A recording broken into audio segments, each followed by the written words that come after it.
Subscribe to my channel and press the bell icon and never miss a video from me. जय हिंद। नमस्कार साथियों, एक बार फिर मैं आपका दोस्त अर्पित चौधरी। देखिए दोस्तों, आज आपको जो बैकग्राउंड होगा वो थोड़ा अलग नज़र आएगा क्योंकि मैं थोड़ा बीमार हूँ। मैं सीधा आपको हॉस्पिटल से जो है अपनी वीडियो बना रहा हूँ। देखिए दोस्तों, क्योंकि मैंने सोचा यार आपका जो है परसों एनडीए का एग्ज़ाम है, बहुत ज़्यादा इंपॉर्टेंट एग्ज़ाम है, तो आपको मेरी ये रिस्पॉन्सिबिलिटी बनती है कि आपको थोड़े टिप्स और आपको जो है बेस्ट ऑफ लक कर दूँ। क्योंकि मैं थोड़े टाइम से जो है वीडियोस बना रहा हूँ, इतने टाइम से आप सब लोगों के लिए आप लोग देख रहे हैं, तो मेरा ये फर्ज ज़रूर बनता है कि मैं कुछ टिप्स जो है आपके साथ शेयर करूँ जो मैं खुद एग्ज़ाम्स में लगाता हूँ, जो 100% मुझे जो है उसका रिजल्ट मिला है। अगर आपने थोड़ी सी भी तैयारी करी है एनडीए रिटर्न एग्जाम्स के लिए तो आपको यहाँ पर बेनिफिट मिल सकता है, ठीक है। और उससे पहले मैं दोस्तों बताना चाहूँगा कि गलती से भी आप अपना जो है एडमिट कार्ड मत भूल जाना। अगर एडमिट कार्ड भूल गए तो दोस्तों बहुत बड़ी प्रॉब्लम आप फेस कर सकेंगे, क्योंकि आपको जो है एग्जाम हॉल में बैठने नहीं दिया जाएगा। साथ साथ आपने एक ब्लैक और एक ब्लू बॉल पॉइंट पेन, साथ में एक पेंसिल जरूर लेकर जानी है। पेंसिल जरूर लेके जानी है दोस्तों, क्योंकि अगर आप रफ वर्क करते हैं तो पेन क्वेश्चन पेपर पर अलाउड नहीं होता है, पेंसिल अलाउड होती है। और साथ में जो रफ वर्क आप करें वो क्वेश्चन पेपर के बैक साइड पर स्पेस फॉर रफ वर्क होती है, वहां पर ही करें। और क्वेश्चन पेपर के ऊपर कोई भी मार्क मत लगाएं। अगर आप मार्क लगाएंगे और इन्विजिलेटर कोई थोड़ा स्ट्रिक्ट टाइप का हुआ तो आप बहुत बड़ी प्रॉब्लम फेस कर सकते हैं, क्योंकि यूपीएससी के द्वारा स्पेशल मेंशन्ड है ये चीज कि कोई भी पेपर पर कुछ भी लिखा नहीं होना चाहिए क्वेश्चन पेपर के ऊपर। तो आप गलती से भी कोई भी टिक मार्क एमसीक्यू पेपर किसी को दिखाने की कोशिश मत करें, ठीक है। अब बात कर लेते हैं 2-4 टिप्स की जो मैं देना चाहूंगा आपको। अगर आप प्रॉब्लम फेस कर रहे हैं, जैसे अगर आपने 30 क्वेश्चन अटेम्प्ट करें और 40 पासिंग है मैथमेटिक्स में, 40 तो एटलीस्ट आपको करने चाहिए। 40 से अगर आप कम करेंगे तो कभी भी आपका पेपर नहीं क्लियर होगा, और 40 अगर करेंगे तो 40 के एग्जैक्ट 40 बिल्कुल सही होने चाहिए, तब पॉइंट पे आप मैथमेटिक्स का जो पेपर है वो पास कर सकेंगे। और दोस्तों मैं बताना चाहूंगा कि अब एक ही दिन पड़ा है तो आप जो है अपने गेट के पेपर को, जनरल एबिलिटी टेस्ट को आप साइड में रख दीजिए और मैथमेटिक्स के ऊपर फोकस करिए। क्योंकि आपको एक चीज और बताना चाहूंगा कि अगर आपका मैथमेटिक्स का एग्जाम क्लियर नहीं है तो यूपीएससी आपका जो है गेट का पेपर वो चेक भी नहीं करेगी, जनरल एबिलिटी टेस्ट चेक भी नहीं होगा। चाहे जितना अच्छा मर्जी आपका जीएटी हुआ होगा, पर वो कभी चेक भी नहीं होगा अगर आप मैथमेटिक्स में 40% जो है मार्क्स स्कोर नहीं कर पा रहे हैं, ठीक है। तो आपको यहाँ पर मैथमेटिक्स पे फोकस ज्यादा जरूरी करना है। आप एक दिन के अंदर आप सारे फॉर्मूले उम्मीद करता हूं मैं कि आपने कहीं ना कहीं तो फॉर्मूले जो है लिखे होंगे, नोट डाउन करे होंगे, उनको रिवाइज कर लें। आप ट्रिग्नोमेट्री के फॉर्मूले रिवाइज कर लें, स्ट्रेट लाइंस के कर लें, इंटीग्रेशन, डिफरेंशिएशन, ये 4 चैप्टर्स तो आपको फॉर्मूले के टिप्स पे होने चाहिए। क्योंकि इंटीग्रेशन और डिफरेंशिएशन 30 to 35 मार्क्स 100% आप चेक कर लेना, चाहे 23rd को। लास्ट के जो क्वेश्चन होंगे, और ये भी मैं बता देता हूँ, लास्ट के क्वेश्चंस होंगे ना जो 100 से 120 तक जो क्वेश्चंस होंगे, 100 to 120 वाले क्वेश्चन, वो इंटीग्रेशन और डिफरेंशिएशन से आएंगे। आप मेरी बात नोट कर लें, चाहे तो चेक भी कर लेना।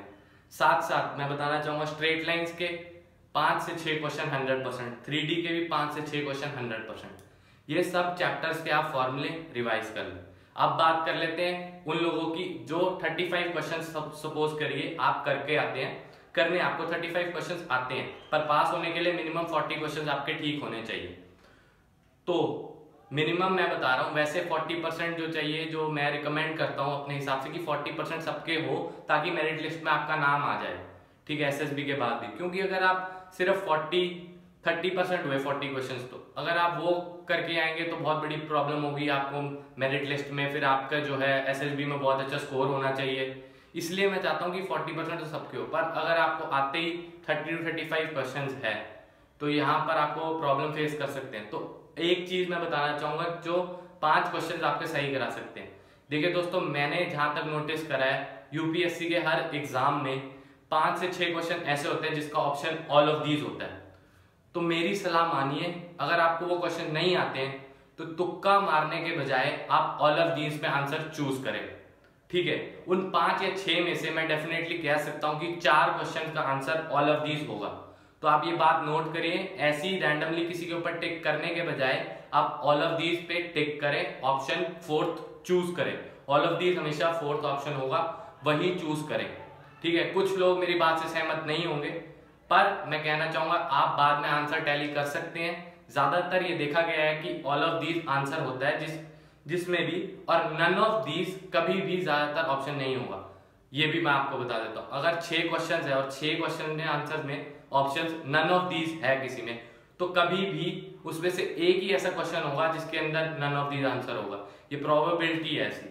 और दोस्तों साथ साथ प्रोबेबिलिटी से मुझे याद आया कि आपने जो है एनसीईआरटी से अगर प्रिपरेशन नहीं करी है प्रोबेबिलिटी की, तो आप बहुत बड़ी गलती कर रहे हैं। प्रोबेबिलिटी में सीधा एनसीईआरटी जो बुक होती है, नॉर्मल बुक होती है जो सीबीएसई रिकमेंड करती है, उस बुक से आप क्वेश्चन सॉल्व कर सकते हैं। अभी भी एक दिन पूरा आपके पास है, आज रात से शुरू हो जाओ, आज रात से पढ़ना शुरू हो जाओ, मैथ्स पे फोकस ज्यादा करो, ठीक है।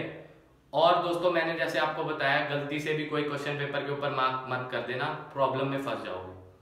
और दोस्तों कहीं लोग ऐसे भी होते हैं जो बिल्कुल नहीं पढ़ के आए होते, ठीक है, उन सबको मैं कहना चाहूंगा यार कि रैंडमली कोई भी ऑप्शन आप चूज करो, पर क्वेश्चंस को छोड़ो मत। एग्जाम तो आपको वैसे भी नहीं क्लियर होने वाला है अगर आप छोड़ दोगे, पर क्या पता आपकी लक फेवर कर सकती है, आप जो है क्वेश्चन ज्यादा अटेम्प्ट कर दो, ठीक है। यही मैं रिकमेंड करूंगा अगर आप बिल्कुल भी नहीं पढ़ के आए हैं। अगर आप थोड़ा पढ़ के आए हैं तो फिर थोड़ा अपना दिमाग लगाइए।